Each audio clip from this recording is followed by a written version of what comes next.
Hello friends, the topic which was going on earlier was black money, and today we are going to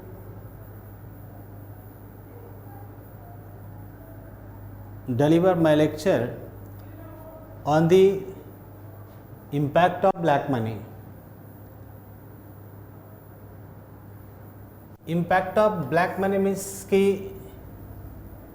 we have already studied how black money is generated and how it should be contained, controlled. To some extent we have discussed how to control black money. Today we see the impact of black money. The first point is country economy growth. Means black money plays very negative role. Black money is unwanted thing for the economy. Its role is very detrimental to the economy.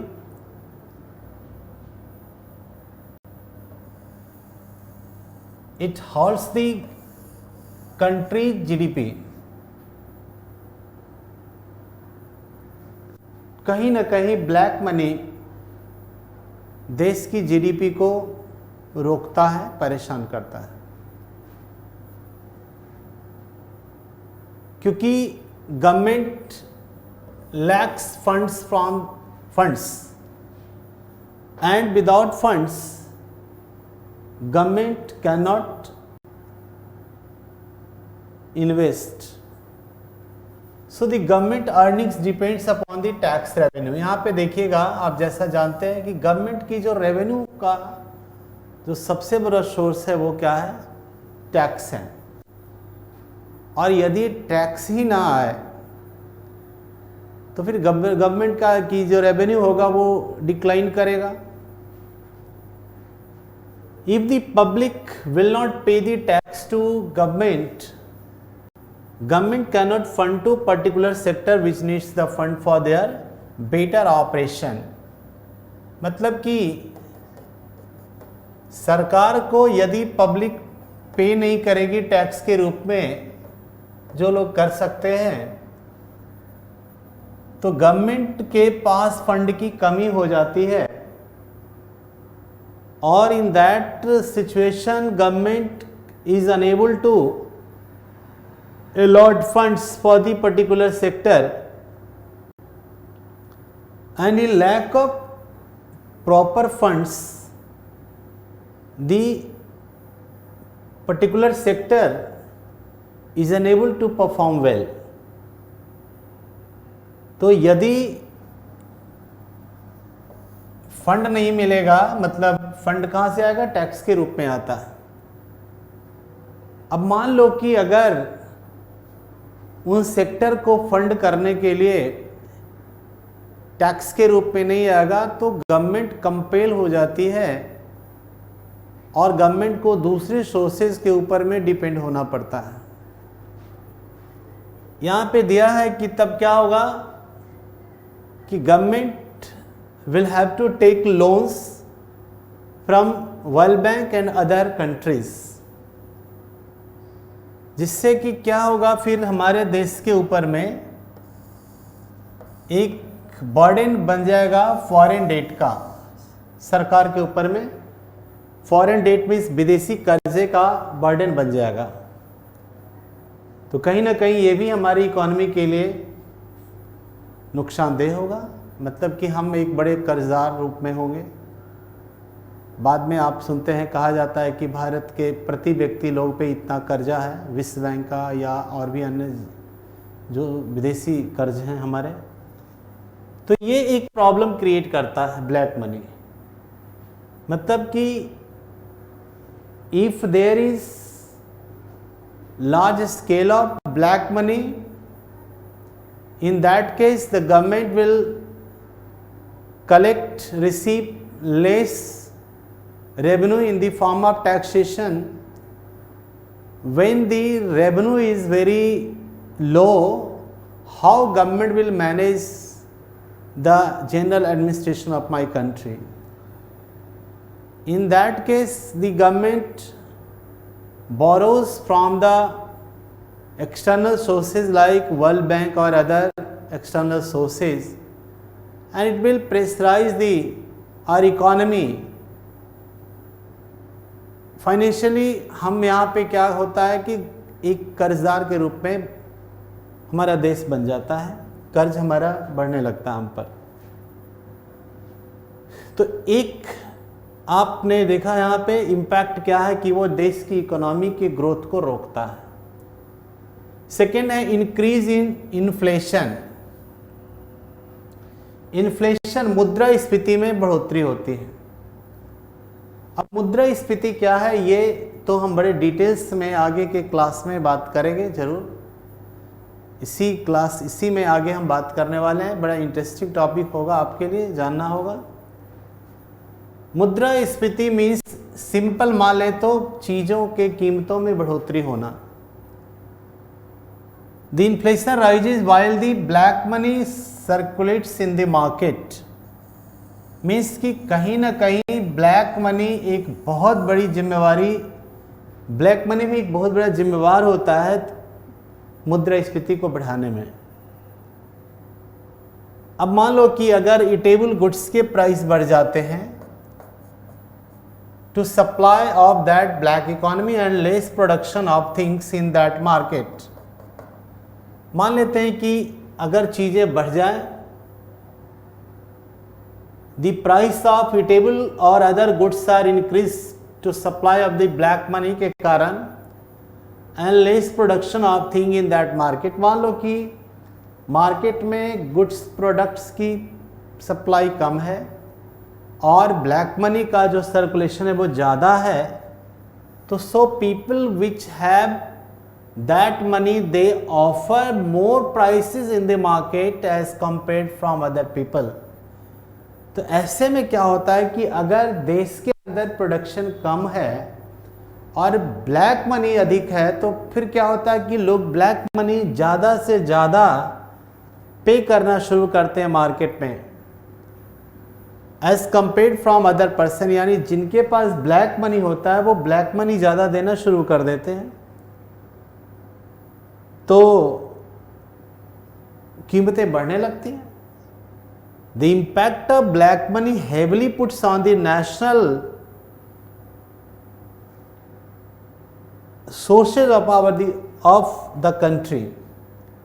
और इस black money से हमारे देश के अंदर जो national sources हैं, जो राष्ट्र की जो परिसंपत्तियां हैं, जो साधन हैं, उन पे बहुत बुरा असर डालता है।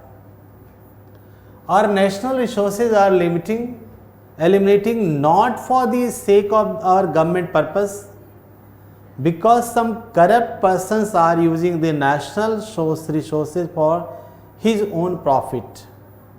हमारी जो सरकार है, हमारी जो रिसोर्सेज है, are eliminating not for sake of, यानी हम सरकार के पर्पस के लिए नहीं पूरा करते हैं, नहीं किया जाता है, बल्कि वो कुछ करप्ट लोगों के लिए अपने फ़ायदे के लिए क्या करता है, इससे इस्तेमाल में लाया जाता है। अब करप्ट लोग कौन है यहाँ पे? तो करप्ट लोग वो हैं जिनके पास ब्लैक मनी प्रचुर मात्रा में है। Means the person who generate, who hoard, who gathers more and more black money, they are characterized as the corrupt persons। In corrupt persons के कारण देश की इकोनॉमी पर बहुत ही बुरा और नेगेटिव इम्पैक्ट पड़ता है। नेक्स्ट देखेंगे, अगला इम्पैक्ट है इंक्रीज करप्शन इन सोसाइटी। आप देखेंगे कि करप्शन भी हमारे सोसाइटी में बढ़ता है। Black money leads to increase the corruption in society. The person who has the black money they will give bribes to politicians. अब कैसे होता है ऐसे देखिएगा कि मान लो कि जो बड़े बड़े बिजनेसमैन हैं, अमीर लोग हैं, बड़े बड़े लोग हैं फाइनेंशियली, वो क्या करते हैं कि पॉलिटिशियंस को ब्राइब के रूप में देते हैं, घूस के रूप में देंगे वो। और गवर्नमेंट ऑफिसर्स को भी देते हैं, सरकारी दफ्तर में जो बाबू लोग हैं मतलब ऑफिसर्स हैं उनको देंगे अपने बिजनेस के लिए और अपने पर्सनल वर्क के लिए। ये बहुत साधारण सा बात आप जानते हैं कि इन लोगों को वो अपना काम कराने के लिए फेवर में देते हैं। अब देखेंगे these people can get everything what they want from the society. अब ऐसे करके जो इस तरह के लोग हैं वो ईजिली वो हर कुछ पा लेते हैं जो भी सोसाइटी से उनको ज़रूरत है, जो चाहते हैं। मतलब by paying money, by paying offering bribery, वो बड़े अच्छे से अपना काम करा लेते हैं अपने फेवर में, जो बड़े बड़े लोग हैं सोसाइटी में। सो अदर पीपल फेस दी प्रॉब्लम। और इस प्रकार से जो आम आदमी है, जिसको हम कॉमन मैन कहते हैं, जो साधारण लोग हैं, उन्हें बहुत प्रॉब्लम का सामना करना पड़ता है। In that case qualities and eligible persons, the qualities and eligible person have to do more hard work to get that job or business from government or from other source। तो अब देखेंगे कि ऐसे में इन दैट केसेस स्थिति में जो quality जिनके पास है या जिनके पास जो एलिजिबल लोग हैं, उन्हें बहुत मेहनत करना पड़ता है, बहुत मेहनत करना पड़ता है, बहुत ज़्यादा, कि वो him other than other source से, because they cannot give bribes. क्योंकि उस तरह के जो क्वालिटी के लोग हैं, जो काफ़ी पढ़े लिखे लोग हैं या जो रियली में वो उसके लायक लोग हैं, they cannot give bribes for getting the job. उन्हें नहीं चाहिए, वो जॉब तो चाहिए, but they are not in a position to provide to offer job bribes for that very job. तो कॉन्ट्रैक्ट, ना उनको ठेका मिलेगा ना ही उनको जॉब मिलता है। मतलब कि वो उसके लिए ब्राइबरी नहीं देते हैं, कॉन्ट्रैक्ट के लिए ब्राइबरी नहीं देंगे जो लोग अच्छे से काम करना जानते हैं। When they will get disappointed, और मान लो कि ऐसे कंडीशंस में क्या होंगे, वो डिसअपॉइंट होंगे from his effort, then they are force to give bribes for particular task to politicians.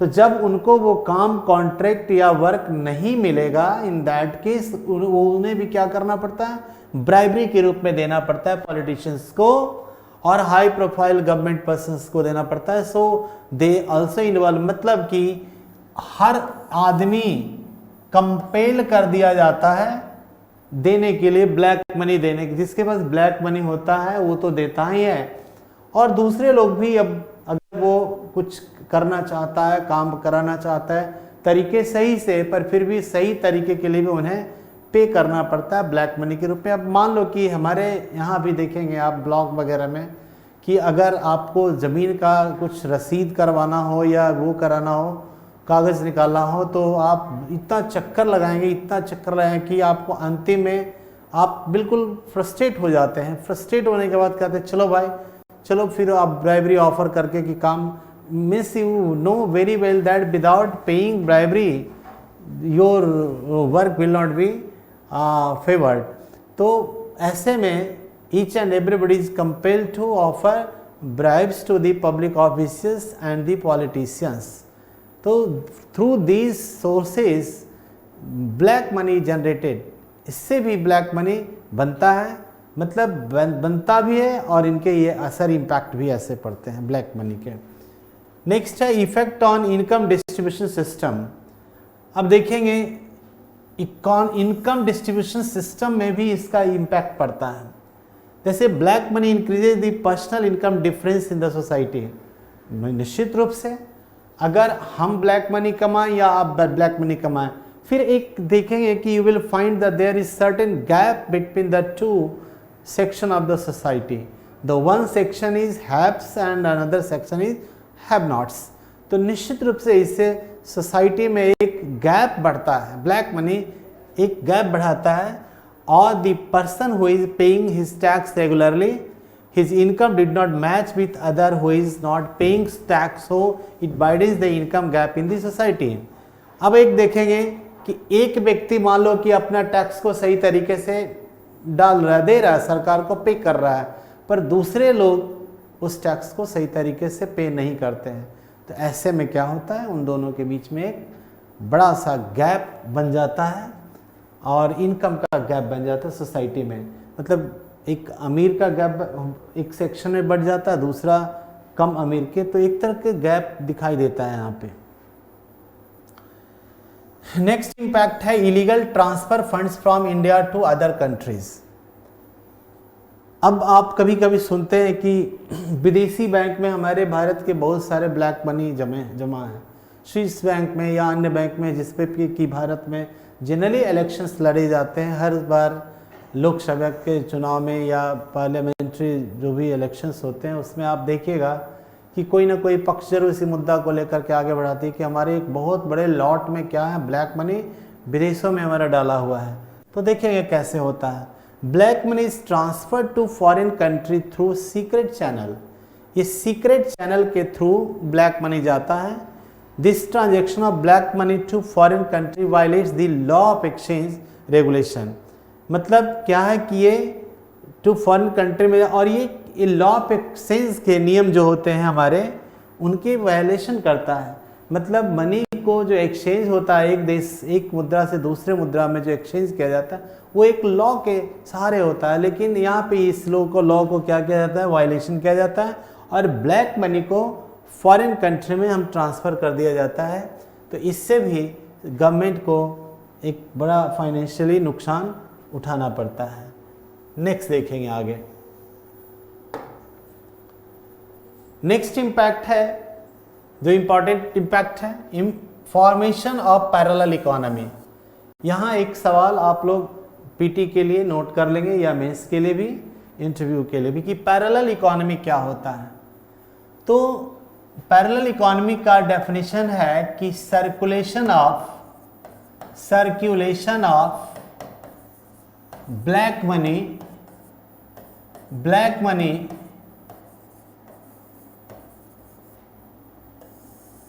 Creates parallel economy. मतलब कि जब किसी भी देश में, किसी भी इकोनॉमी में ब्लैक मनी जब सर्कुलेशन में होता है, तो वो ब्लैक मनी एक बनाता है वो parallel economy. Parallel economy means की समानांतर अर्थव्यवस्था होता है। हमारे जो एक इकोनॉमी है, एक फॉर्मल इकोनॉमी है जो देश की सरकार चलाती है, लेकिन जो पैरेलल इकोनॉमी होता है, it is generally run by the black money holders. Sometimes you feel that in some monetary economic cases like inflation or recession or deflation, आप देखते हैं कि गवर्नमेंट उनको कंट्रोल करने के लिए या उन पे रोक लगाने के लिए, चेक करने के लिए गवर्नमेंट और उसकी जो मशीनरी है, जैसे मान लो रिजर्व बैंक ऑफ इंडिया हो गया और अदर जो भी हैं, तो all these machineries of the government try to contain और check rate of inflation, rising inflation, yet these machineries are unable to check inflation। यानी वो हर एक प्रयास करती है, सार्थक प्रयास, कि हम मुद्रास्फीति को रोक लें, चेक कर लें। अभी हाल के दिनों में भी बात चल रही है कि रिजर्व बैंक भारत के अंदर इन्फ्लेशन को रोकने में कामयाब नहीं हो रहा है। इन्फ्लेशन रेपो रेट आरबीआई बढ़ा रही है, फिर भी मुद्रास्फीति कंट्रोल में नहीं है। ऐसा क्यों होता है? ऐसा इसलिए होता है कि आरबीआई तो एक उन मनी को या उन चीज़ों को कंट्रोल करती जो उसके नज़र में है। मतलब बोले तो वो वाइट मनी को कंट्रोल कर रही है आरबीआई, क्योंकि आरबीआई को पता है कि हमारे देश के सर्कुलेशन में इतना मनी चल रहा है या इतना मनी मार्केट में है। On the other hand there is the parallel, मतलब कि एक साथ ब्लैक मनी भी हमारी इकोनॉमी में चल रहा है। उस ब्लैक मनी के बारे में रिजर्व बैंक को बहुत ही सटीक जानकारी नहीं होती है। बहुत सटीक जानकारी नहीं होने से क्या होता है कि रिजर्व बैंक के जो भी स्टेप्स होते हैं, जो भी वो इनिशिएटिव्स लिया जाता है, मेजर्स लिया जाता है, वो these measures are not up to the mark, because कि ऑन द सेम टाइम कि there is extra liquidity in the market in the stream of my economy.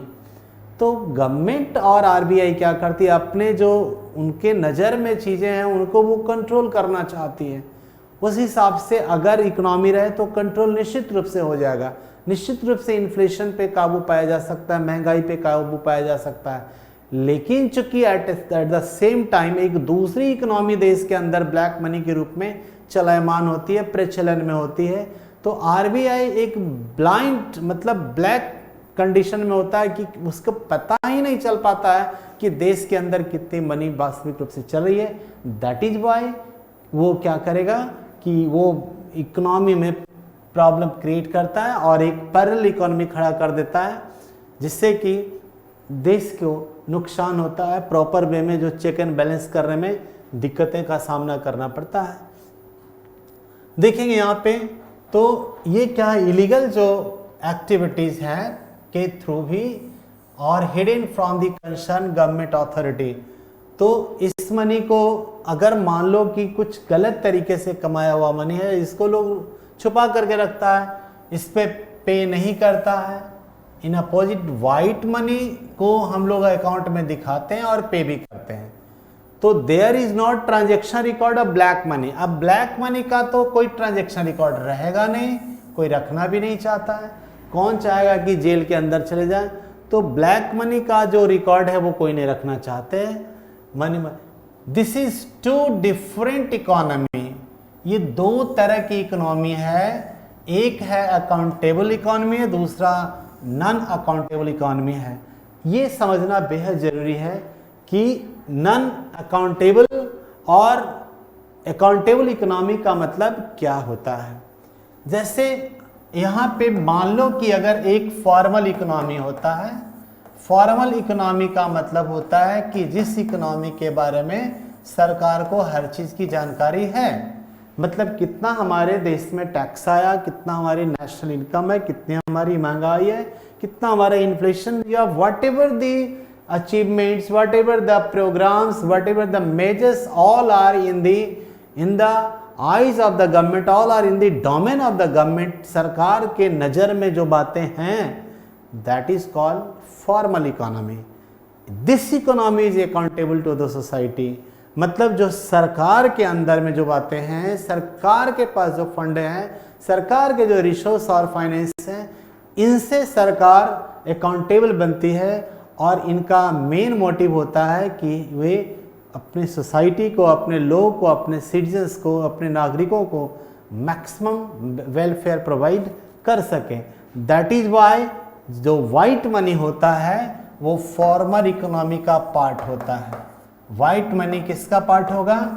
Formal economy का पार्ट होगा, क्योंकि यह इकोनॉमी एक तरह से सरकार के नज़र में होती है और जो वाइट मनी से ही गवर्नमेंट को रेवेन्यू टैक्स के रूप में प्राप्त होता है और इससे देश यानी सरकार यहाँ के लोगों के इंफ्रास्ट्रक्चर के निर्माण में पूंजी लगाती है, स्कूल्स बनाती है और कॉलेज बनाती है, या अन्य जो भी सारे डोल्स होते हैं, जैसे बहुत सारे जो भत्ते सामाजिक ज़रूरतों के हिसाब से वेलफेयर स्कीम्स को चलाती है, रोड्स बनवाती है, इंफ्रास्ट्रक्चर के रूप में डेवलप किया जाता है। ये वाइट मनी से प्राप्त किए गए टैक्स के रूप में जो रेवेन्यू सरकार को आता है, कैप जो आता है, उससे वो सरकार इन सारी चीज़ों को करती है।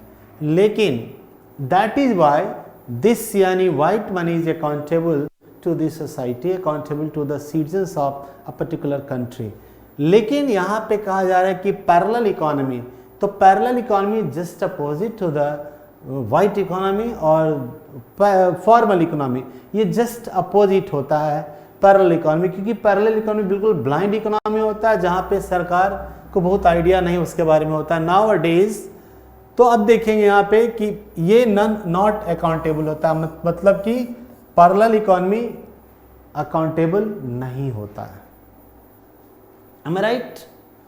ये ठीक है कि इंडिया के इकोनॉमी के अंदर में है, लेकिन इसमें अकाउंटेबिलिटी की कमी है, क्योंकि इसको कोई रेगुलेट करने वाले कोई एक रेगुलेटरी बॉडी नहीं है। ये जो भी अमीर लोग होते हैं अपने हिसाब से इकोनॉमी को चलाते हैं, लेकिन चलाते जरूर हैं, या उनके कारण ब्लैक मनी या पैरेलल इकोनॉमी बनता जरूर है, पर इनके ऊपर में कोई कंट्रोलिंग अथॉरिटी नहीं होता। That is why parallel economy is not accountable to the society और टू इट्स सिटीजन्स। नेक्स्ट, अब the black money involve in illegal transaction accounts that it is between the range of, कहा जा रहा है कि black money लगभग पूरे देश की इकोनॉमी में 20 से 50% के बीच हमारे देश की इकोनॉमी में ब्लैक मनी होता है ना। तो the effect of parallel economy is too much on Indian. अब इतना ज़्यादा अगर देश के अंदर ब्लैक मनी होगा तो निश्चित रूप से इसी प्रोपोर्शन में सरकार के पास टैक्स के रूप में नहीं आया होगा, यानी निश्चित रूप से सरकार अपने योजना को चलाने में, अपने प्रोजेक्ट को शुरुआत करने में, अपने इंफ्रास्ट्रक्चर डेवलपमेंट करने में उनको इतना का तो नुकसान, एक बड़ा चंक बड़े नुकसान होते हैं। लगभग 20 से 50% तक रेवेन्यू इनके पास कम आएगा। ये क्या करता है, देश की इकोनॉमी की आर्थिक तरक्की को, इकोनॉमिक डेवलपमेंट को वो ब्लॉकेड करता है, यानी it will creates hurdles on the way of economic growth. That's why it should be checked.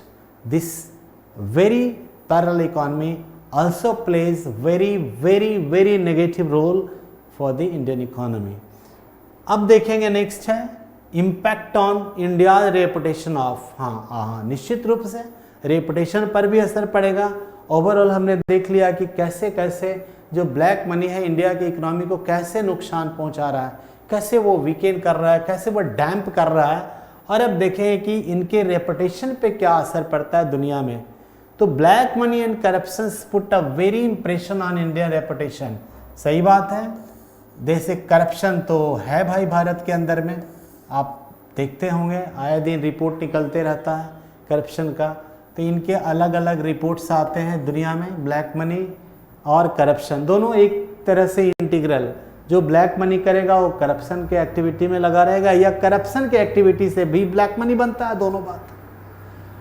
अगर मेरे पास वाइट मनी, मतलब अगर मेरे पास सही तरीके से भी हम कमाते हैं, पर इन पैसे को अगर सही तरीके से गवर्नमेंट को टैक्स के रूप में मैं नहीं देता हूं, तो इन कंडीशंस में यह भी एक क्या होता है, करप्शन ही होता है। ये कोई ज़रूरी नहीं है कि तरीका सही हो या गलत, सही तरीके से कमाया हुआ पैसा ब्लैक मनी नहीं होता है। ऐसा पहले भी हमने वीडियो में बताया। आपके तरीके सही हो, बिल्कुल सही हो, आप बिजनेस करते हो, आप कोई चोरी नहीं करते हो, ब्लैक मार्केटिंग नहीं करते हो, ब्लैक मनी नहीं करते, एकदम प्रॉपर वे में आप दिन भर में पर डे आप 1000 रुपया कमाते हो या 5000 रुपया कमाते हो, इस तरह से लगभग आप साल में मान लो कि 25 लाख रुपए कमाते हो, और इस 25 लाख रुपए को सरकार को प्रॉपर वे में आप दिखा दो कि नहीं भाई मेरी सालाना इनकम 25 लाख है, सरकार उस पर जो भी टैक्स लगता है वो टैक्स इम्पोज करेगी, और अगर वो टैक्स को हम चुका देते हैं तो ये हमारा क्या होता है, वाइट मनी के रूप में होता है। मतलब ये एक एथिकल वर्क है, इसमें कोई करप्शन नहीं हुआ है, इसमें क्योंकि वो ब्लैक मनी हमने कन्वर्ट नहीं किया। लेकिन हमारे तरीका सही हो, पर गलत तरीके से हम सरकार को अगर टैक्स, मतलब कि वहाँ पे अनएथिकल हो जाते हैं, तो ऐसे भी इसको भी हम भ्रष्टाचार कहते हैं, ये भी करप्शन का ही भाग होता है। तो दोनों चीज़ क्या है, बड़ा इंटीग्रल है। We cannot isolate black money and corruption, अलग अलग हम नहीं करके देख सकते हैं। बोथ आर कि करप्शन, ब्लैक मनी से करप्शन होता है और फिर करप्शन से ब्लैक मनी होता है, मतलब दोनों में एक दूसरे में बड़ा इंटर रिलेशन है। Put a very impression in India reputation पर भी, भारत के दुनिया के नज़र में भारत के इकोनॉमी पर भी, भारत के पर भी एक बहुत बुरा असर वो डालता है। अब देखिए बड़े बड़े जो बिजनेसमैन है दुनिया में और पुलिंग, अब क्यों डालता है, तो उससे भारत को क्या इम्पैक्ट पड़ता है। प्रश्न तो ये है कि मान लो कि ठीक है मेरे अगर प्रेस्टीज हार्म हो रहा है, अगर इंडिया की पर्सनालिटी पे, अगर इंडिया के क्रेडिबिलिटी पे कोई साख बन रही है, खराब हो रही है, खराब क्यों हो रही है? Due to black money. तो इनसे भारत को फिर होने वाले क्या क्या नुकसान हो सकते हैं इंडियन इकोनॉमी के? तो एक तो नुकसान होगा कि बड़े बड़े जो बिजनेसमैन होंगे वो आपके देश से अपने पूंजी को निकाल लेंगे। आप जानते हैं कि India need a large sum of capital for investment, for employment generation, for poverty elevation. In lack of proper capital, in lack of proper capital, we are not exploring the resources to up to optimum level, and we are unable to create employment and eliminate poverty since independence. On the one hand, we are trying to attract the foreign direct investment or other foreign investment, or on the other hand, due to black money or due to mass corruption, the people from other countries they are, वो क्या कर रहे हैं? Pulling कर रहे हैं, अपने हाथ को खींच रहे हैं भारत से, क्योंकि उन्हें लगता है कि हमें यहाँ पे करप्शन के दौर में काम करना मेरे लिए फ़ायदेमंद नहीं है। They are not interested in to do business, और वो करना भी नहीं चाहते आपके देश में, क्योंकि बड़े करप्शन है, उनको बड़े दिक्कत होते हैं काम कराने में। It has also been affect on Indian economy. भारत की इकोनॉमी पर इससे बहुत बुरा असर पड़ा है। तो ये जो डेटा है, इनको डेटा को थोड़े से, इस डेटा को थोड़े अपडेट करने की ज़रूरत है। अगर चाहेंगे तो आप गूगल्स पे जाकर के नेट पे थोड़ा सा फाइंडिंग कर लेंगे, क्योंकि ये डेटा थोड़े मेरे पुराने हैं, यहाँ पे कुछ उस तरह का डेटा है। तो करप्शन का जो परसेप्शन इंडेक्स है, यानी भारत में, दुनिया में करप्शन परसेप्शन इंडेक्स दुनिया में निकाला जाता है, इसमें इंडिया का जो रैंक है वो अभी तो देखना पड़ेगा, वो मेरे पास अभी डेटा नहीं है, लेकिन इस तरह का है। और इस बड़े, क्योंकि बहुत सारे घोटाले, 2G स्कैम हुआ, कॉमनवेल्थ गेम स्कैम, बहुत सारे। तो जब आपके देश में घोटाले ज़्यादा होंगे, इरेगुलरिटी ज़्यादा होगा, तो ऐसे में जो इंडिया का जो करप्शन में जो स्टेटस है, रैंक है, वो क्या होगा? वो ख़राब होगा। मतलब कि हम डिटेरिएट करेंगे, हमारे करप्शन यानी इंडिया का जो रेपुटेशन है उस पर बहुत बुरा असर डलेगा, पड़ेगा। नेक्स्ट,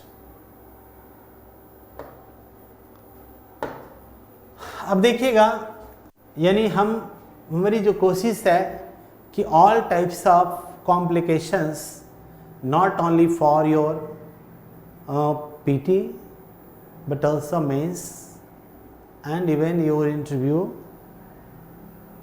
चाहे जो BPSC के लिए तैयारी कर रहे हैं, UPSC के लिए जो प्रिपरेशन कर रहे हैं एस्पिरेंट्स, तो या SSC के लिए लोग प्रयास कर रहे हैं, बैंकिंग के लिए प्रयास कर रहे हैं, उन्हें लगभग सारे प्रकार के जो भी मॉनेटरी सिस्टम से रिलेटेड बैंक, जो भी टॉपिक हम लोग डील कर रहे हैं, तो it's my effort to sort out all the problems, ताकि वो बड़े आसानी से बैंक से जो रिलेटेड, इकोनॉमिक्स से रिलेटेड जो कॉम्प्लिकेटेड चीज़ों को बड़े हम इजी वे में आप तक पहुंचाने की कोशिश कर रहे हैं। हमारी कोशिश और बेहतर होगी। आप अच्छे से जो वीडियोस हैं उनको अच्छे से देखिएगा, अध्ययन कीजिएगा, लगभग आपके सारे जो प्रॉब्लम्स हैं वो ज़रूर दूर होंगे। और हमारी ये कोशिश होगी कि जो लोग घर बैठे अगर उनके तक नहीं पहुंच पाता है तो वो ये वीडियो पहुंचे और मैक्सिमम लोगों को मनी बैंकिंग से रिलेटेड जो चीज़ें हैं, जो कॉम्प्लिकेशंस हैं, I will try my best to make it very convenient and easy way so that they can grasp the contents which are during my lecture, given during my lecture. Clear है? अब एक यहाँ पे सवाल है कि रूपी का सिंबल, हमारे देश में भी रूपी को सिंबल मिला है और भी बहुत सारे देश के रूपी के सिंबल मिला है। तो यहाँ पे देखना है कि यहाँ हमारी जो रुपया उसको क्या कहा जाता है? इंडियन नेशनल रुपीज़ कहा जाता है, INR कहा जाता है। उसका पूरा नाम है इंडियन नेशनल रुपीज़, INR। कभी ज़रूर गौर किए होंगे और जानते भी होंगे आप लोग में से बहुत लोग, लेकिन अगर मान लो कि कभी भूल गए या लगा कि नहीं ये क्या होता है, तो जान लेना है कि INR को इंडियन नेशनल रुपी, इसका फुल फॉर्म INR होता है और यह हमारे देश की ऑफिशियल करेंसी है of the Republic of India. मतलब ऑफिशियल करेंसी को हम आप कह सकते हैं लीगल टेंडर मनी। इसका जिक्र भी हमने पहले के वीडियो में जरूर किया था। लीगल टेंडर मनी यानी इसको वैध मुद्रा यानी कानूनी मुद्रा कहते हैं। तो यही INR जो हमारा क्या है वो रुपया कहा जाता है। क्या कहा जाता है इसको? हम लोग रूपी, अंग्रेजी में रूपी बोलते हैं, हिंदी में रुपया कहा जाता है। किसी देश का डॉलर है, किसी का पौंड है, किसी का रियाद है, किसी का रियाल है, किसी का टका है, किसी का रुपया, मतलब कि अदर डिफरेंट कंट्री के डिफरेंट नाम है उनकी करेंसी के। हालांकि फंक्शंस वही होता है दुनिया में, चाहे भारत की करेंसी हो, अमेरिका की करेंसी हो, ब्रिटेन, जापान, जर्मनी की करेंसी हो, यूरो हो, डॉलर हो, पौंड हो, स्टर्लिंग हो, उनके जो फंक्शंस होते हैं वो लगभग एक ही होते हैं। ब्लैक मनी वहाँ पर भी होते हैं कम या ज़्यादा, तो ऑप्शनल मनी वहाँ पे भी होते हैं, फिएट मनी वहाँ पर भी होते हैं, हॉट मनी वहाँ पर भी होते हैं। मैंने जो भी हमने जो मुद्रा की बात करी है वो मुद्रा का जो रूप है, टाइप्स है, वो not only these types of money found in our country but these types of money are found in all over the world। पूरी दुनिया में होता है। तो दुनिया में भी ब्लैक मनी है कम और ज़्यादा। तो यहाँ पे देखेंगे कि अब अगर हाँ, लेकिन अगर INR के नाम से ये जो जाना जाता है वो सिर्फ भारत की करेंसी जाना जाता है। INR यानी इंडियन नेशनल रुपीज़ का मतलब होता है INR। एक करेंसी भारत की होगी, US डॉलर सिर्फ अमेरिका का होगा, रूबल रसिया का होगा, या उससे येन जो होगा वो उनका होगा। लेकिन येन भी एक प्रकार की मुद्रा है, रुपी भी एक प्रकार। हाँ, ये निश्चित रूप से इनके जो परचेजिंग पावर कैपेसिटी है वो डिफरेंट हो सकते हैं, उनकी यूटिलिटी डिफरेंट हो सकता है। उनको हम हार्ड करेंसी, सॉफ्ट करेंसी के रूप में हमने लास्ट वीडियो में हमने डिफर किया था कि ये वो है, लेकिन चूंकि बाकी चीज़ें तो इक्वल लगभग होता है सभी का। ध्यान देंगे यहाँ पे, the modern rupee is theoretically सब डिवाइडेड इनटू 100 पैसा।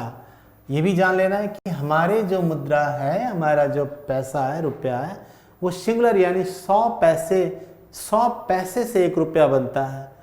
Through this division is purely symbolic as the, और ये है हाँ। तो कितना 100 पैसा, मतलब कि जैसे हम डॉलर के लिए सेंट बोलते हैं, उसी तरह से हमारे रुपया का जो द स्मॉलेस्ट जो यूनिट होता है वो क्या होता है? वो पैसा होता है। और 100 पैसे मिलकर के 1 रुपया बनाया जाता है। तो 100 पैसे बराबर 1 रुपया। और अभी हमारे देश का जो सबसे छोटा लीगल टेंडर मनी होता है, ये भी आपके लिए जनरल नॉलेज में जरूरी है सभी एग्जाम के लिए, कि which is the smallest coin और note legal tender money. Legal tender money का सबसे छोटा कॉइन और नोट कितने का है, कितने वैल्यू का है? तो याद रखेंगे 25 पैसे के सिक्के अब हमारे देश में प्रचलन से बाहर कर दिया गया है, मतलब ये लीगल नहीं रह गया है। फिलहाल अभी लीगल मनी के रूप में 50 पैसा है सिक्के के रूप में। मतलब कि आप सोच सकते हो कि कहीं कहीं पर बहुत जगह पे जनरली 50 पैसे के सिक्के सर्कुलेशन में नहीं है। इट मीन्स ये नहीं मान लेना है कि ये नहीं है, लेकिन आधिकारिक रूप से इसे हटाया नहीं गया है। That's why it is in circulation at present, recently वो है। हाँ, यदि रिजर्व बैंक इसको एक नोटिफिकेशन के द्वारा बोलेगी कि नहीं, ये हमारी लीगल टेंडर मनी के रूप में अब हम इसको मान्यता नहीं रखेंगे, अब ये मेरी जो सबसे बड़ी जो सिक्के होंगे वो 1 रुपये का होगा, तो फिर वो लीगल टेंडर मनी के दायरे से निकल जाएगा। तो फिलहाल सबसे स्मॉलेस्ट कॉइन इज 50 पैसे, और सबसे जो छोटे नोट हैं वो 1 रुपी नोट है। जैसा कि हमने पहले भी क्लास में पढ़ा है, पहले भी वीडियो में आपको बताया है, चूँकि कम्पिटिटिव क्लासेस में जनरली बहुत ज़रूरी होता है कि कोई इंपॉर्टेंट जो बातें होती हैं उनका जितना ज़्यादा रिपीटेशन होगा, the students will be benefited more and more. That's why it is the duty of the teacher to interpret, to repeat the important things regarding the examinations. तो ये हमने 1 रुपये की बात जो कही कि 1 रुपये की बात इसलिए ज़रूरी है कि यह 1 रुपये का नोट या सिक्के रिजर्व बैंक, भारतीय रिजर्व बैंक जारी नहीं करता है। This is not the monopoly of the RBI, this is the monopoly of the finance secretary. मतलब कि भारत का जो वित्त मंत्रालय है, फाइनेंस मिनिस्ट्री, यानी 1 रुपये का नोट और सिक्के को जारी करने का दायित्व किसे मिला है? भारत के वित्त मंत्रालय को मिला है। और उस नोट पे जो साइन होता है, हस्ताक्षर होता है, वो भारत के वित्त सचिव का होता है, मतलब कि फाइनेंस सेक्रेटरी का होता है। नेक्स्ट देखेंगे, अब देखेंगे तो रूपी symbol is derived from the Devanagari, यानी हमारे देश में तो आप समझ गए ये लीगल है। On minimum coin accepted in markets as well as denomination below it will cease to be legal currency. अब देखिए इंडियन नेशनल रूपी सिंबल जो है वो डिराइव किया गया देवनागरी कॉन्सोनेंट RS से। देवनागरी एक लिपि होता है, हम लोग देवनागरी समझते हैं, और वो देवनागरी और R और S, मतलब ये R और S दोनों क्या है, एक तरह से कॉन्सोनेंट लेटर है with an added horizontal bar. It is also derived from the Latin consonant, और लैटिन कॉन्सोनेंट से लिया गया है विदाउट दी वर्टिकल लाइन। तो चलिए इसके आप जानते हैं कि क्या होता है।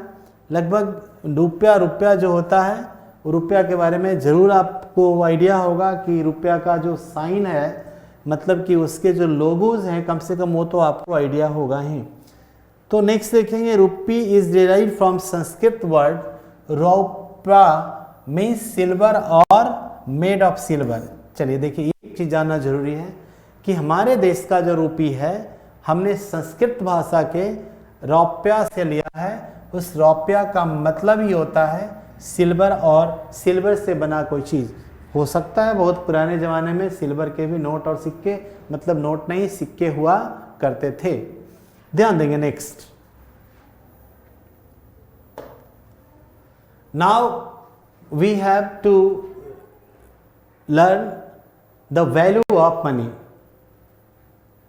मीन्स मनी के कितने वैल्यू हैं, how many values of money.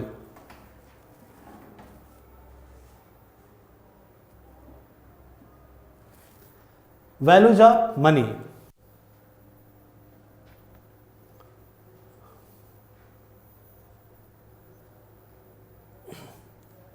देखिएगा। अब मुद्रा के वैल्यू के बारे में जानना है कि मुद्रा का वैल्यू कैसे हम लोग देखते हैं, कैसे मुद्रा के वैल्यू को हम लोग जज करते हैं। ठीक है,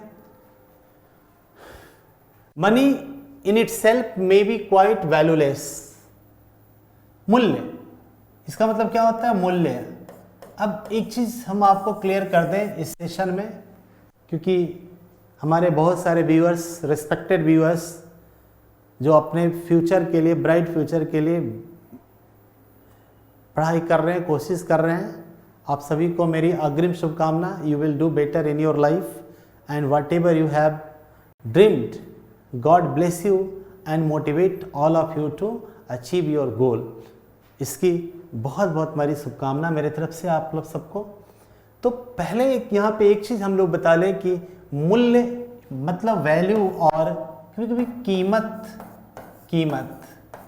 छोटी सी चीज़ है, बड़ी बहुत मुश्किल बात नहीं है, लेकिन कभी कभी हम लोग उलझ जाते हैं कि मूल्य और कीमत में क्या फ़र्क होता है, या क्या दोनों एक ही चीज़ है या डिफरेंट चीज़ है। मूल्य और कीमत में क्या फ़र्क है, क्या दोनों एक चीज़ है या फिर दोनों डिफरेंट चीज़ है, ये जानना बहुत ज़रूरी है। देखिएगा, कीमत को हम अंग्रेजी में प्राइस कहते हैं। क्या कहते हैं? प्राइस कहते हैं। प्राइस तो बिकता है, बिकने वाले चीज़ को कहते हैं। जो बिकता है मार्केट में उसको हम खरीदते हैं। खरीद और बिक्री में जो चीज़ें हम देते हैं उसको हम कीमत कहते हैं। क्लियर हो गया? समझ में आ गया लगभग?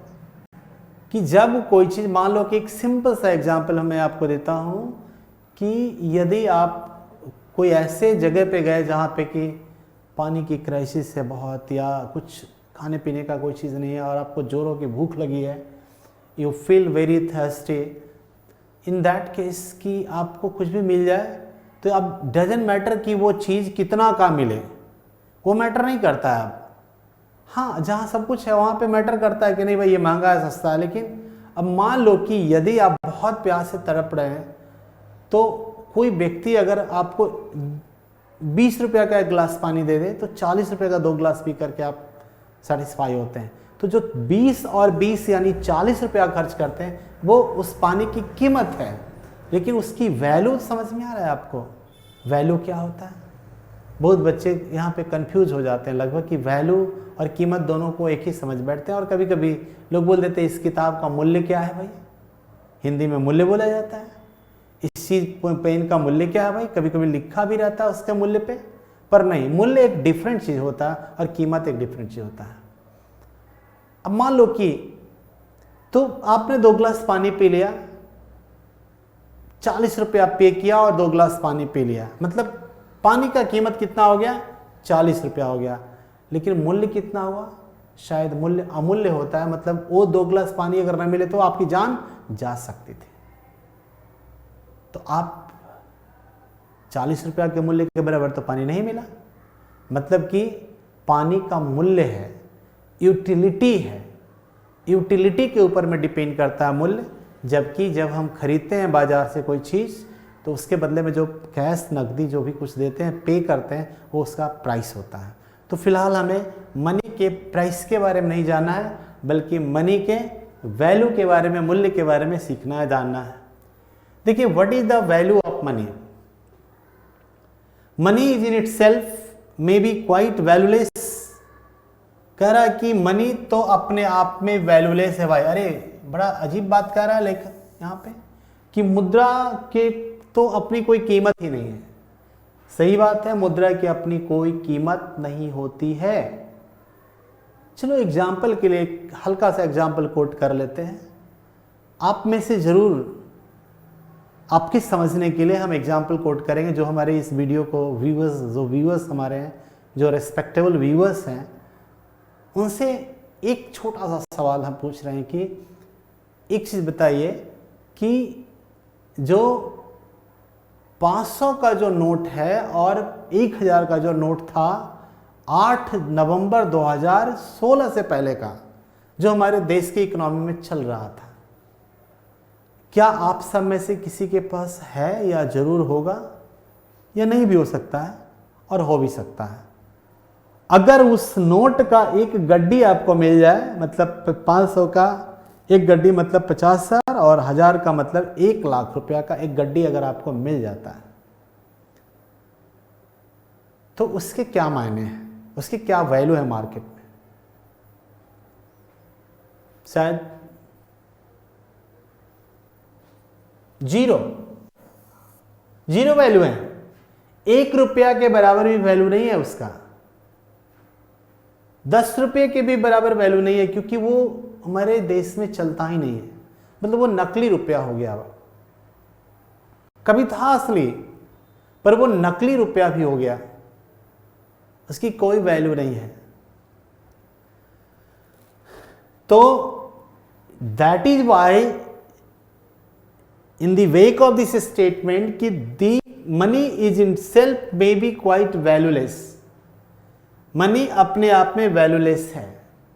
For example, the intrinsic value of 100 rupee note may be 0, after all it is a piece of paper. बिल्कुल सही कहा कि किसी भी 100 रुपये का वैल्यू जो होता है ना, 100 रुपये का इंट्रिंसिक वैल्यू, अब इंट्रिंसिक वैल्यू क्या होता है हम लोग बात करेंगे।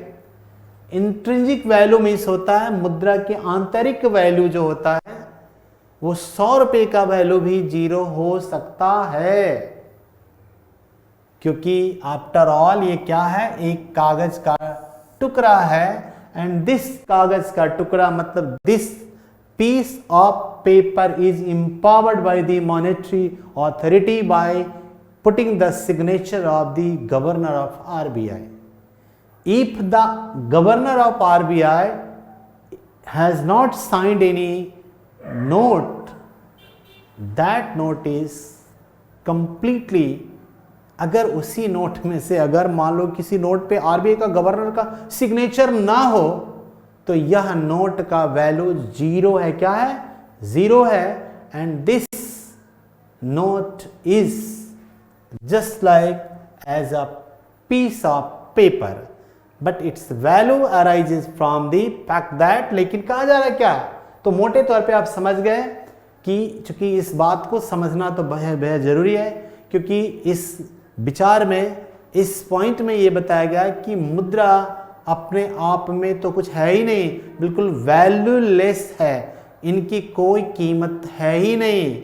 या तो बिल्कुल 100 रुपये का नोट भी कभी कभी जीरो होगा और फिर ये it turns to a piece of paper. That is why ये डेफिनेशन गलत नहीं है, मतलब मुद्रा एक कागज का टुकड़ा, but its value arises from the fact that it is capable of purchasing number of goods and services which are useful for the purchases.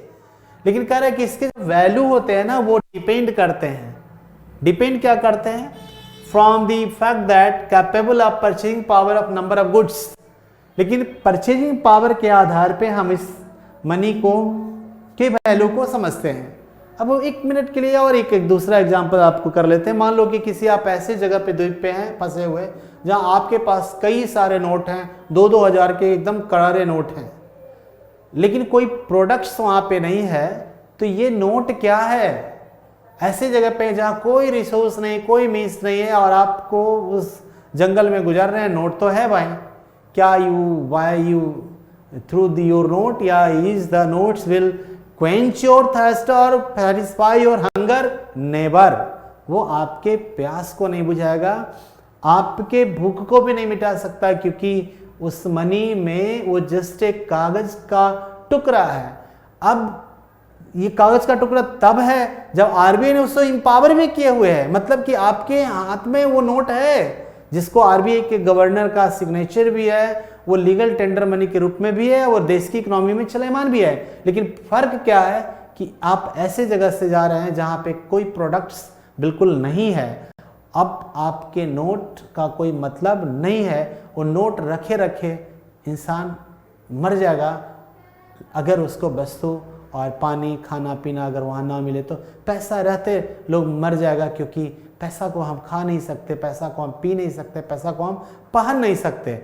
लेकिन वही पैसा अगर आपके साथ हाथ में है और आप मार्केट में हो तो फिर ऐसे कंडीशंस में मनी के अंदर वैल्यू दिखाई देता है। The value of money lies in its buying capacity, और कहा जाता है कि परचेजिंग यूजफुल फॉर परचेजिंग, और मनी के जो वैल्यू होते हैं वो मनी के परचेजिंग पावर में क्या होते हैं? दिखाई देते हैं। मनी का वैल्यू परचेजिंग पावर में क्या होगा? दिखाई देता है। यानी आप मनी के परचेजिंग पावर के हिसाब से कह सकते हैं कि किसी भी देश की जो मनी है वो पावरफुल है या नहीं है। ठीक है, तो मनी को हम कैसे देखते हैं? तो मनी को उसके पावर के हिसाब से देखते हैं, इसलिए उसकी इंट्रिंसिक वैल्यू के बारे में हम लोग चर्चा किया। The greater is it's buying capacity, मतलब वो मनी जितना खरीदेगा उतनी ही उसकी वैल्यू होगा। मतलब कि अगर मनी किसी गुड्स को अधिक खरीदता है तो मनी इज पावरफुल, और मनी किसी गुड्स को कम खरीदता है तो money less powerful means weak होता है। अब एक हल्का सा एग्जाम्पल कोट कर ले। मान लो कि आप मार्केट में गए, गोभी मिल रहा है 60 रुपया का एक, 60 रुपीज़ का एक गोभी मिल रहा है। इसका मतलब है कि फिलहाल गोभी महंगा है, आपको 60 रुपया देना पड़ रहा है, लेकिन अगले 5 दिन के बाद आप जाते हैं तो उसी गोभी को आप 20 रुपये में खरीदते हैं। मतलब मनी क्या हो गया? यहाँ पे पावरफुल हो गया।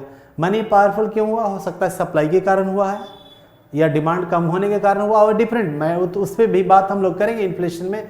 लेकिन जब हम लेस पैसा पे करके मोर एंड मोर गुड्स लेते हैं, it becomes money becomes powerful, and when you pay more and more money and buy less and less goods, money is weak. So you will find sharp fluctuation in the value of money, means the greater is its buying capacity, the higher shall be its value, or the lesser the its buying capacity, the lower shall be its value। ये बहुत clear है, मुझे लगता है कि आप बहुत अच्छे से समझ गए होंगे, कहीं कोई डाउट नहीं। अब नेक्स्ट देखेंगे अकॉर्डिंग टू रॉबर्टसन। अब नीचे में दिया है कि अकॉर्डिंग टू रॉबर्टसन, इनके विचार में मनी के वैल्यू के विचार में दिया है कि the value of money means, Robertson क्या कहते हैं कि the amounts of things in general which will be given in exchange of a unit of money. जो भी अमाउंट होता है किसी चीज का, मतलब कि वो राइस 1 किलो है कि 2 किलो है, in general which will be given in exchange for the unit of money. मतलब कि हमारे पास 100 रुपये हैं और 100 रुपये से हम 2 किलो चावल बाजार में खरीदते हैं आज। अब अगले दिन हमको इसमें तुलना करना है, अगले दिन हम 3 किलो खरीदते हैं, तो इट मीन्स कि मनी हमने 100 रुपया दिया और चावल 3 किलो खरीदा, 2 की तुलना में 3, मतलब यहाँ पे हमारा मनी मजबूत हो रहा है। पर अगले दिन हम उससे क्या कर रहे हैं, फिर 2.5 किलो, मात्र 1.5 किलो खरीद रहे हैं, तो फिर मनी क्या हो रहा है, हमारा डिप्रिशिएट कर रहा है। मतलब कि बड़ा अच्छा चीज़ है यहाँ पे समझना मनी का करेंसी डिप्रिशिएशन के बारे में भी, कि अब amounts of things, what is the amounts of your things commodities, कि आप 1 किलो खरीदते हैं, 2 किलो खरीदते हैं, 4 यूनिट खरीदते हैं, 6 यूनिट खरीदते हैं, और पैसा कितना देते हैं कंपैरेटिवली, उसी के हिसाब से मनी के जो वैल्यू होते हैं वो डिसाइड किया जाता है कि वो मनी पावरफुल है कंपैरेटिवली या लेस पावरफुल है। तो मुझे लगता है कि यहाँ तक बहुत क्लियरली आप लोग समझ गए होंगे। अब देखेंगे हम लोग, in other words the value of money means the buying capacity of money. चल रहा है, देख लीजिए, आवाज जा रहा है, आवाज जा रहा है ना, ये देखिए। तो देखेंगे, तो अभी चलने दीजिए, और उसके बाद उसमें 2 वीडियो 1 घंटा से तो ऊपर हो गया होगा, तो 2 वीडियो बन जाएगा, आई टॉक होगा, इसको कट कर दीजिएगा, ठीक है? ठीक, तो अभी 1 घंटा और है। हाँ अभी। तो देखेंगे यहाँ पे कि इन अदर वर्ड्स, दूसरे शब्दों में हम लोग देखेंगे the value of money means buying capacity of money. In other words कि हम देखेंगे कि value of money means, value मुद्रा का, मूल्य का मतलब ही होता है कि हम कितना मनी को खरीद सकते हैं। Obviously the value of money depends upon level of prices of goods and commodities services. तो बहुत क्लियर है कि मनी का जो वैल्यू होता है वो डिपेंड करता है प्राइसेस एंड गुड्स के लेवल पे।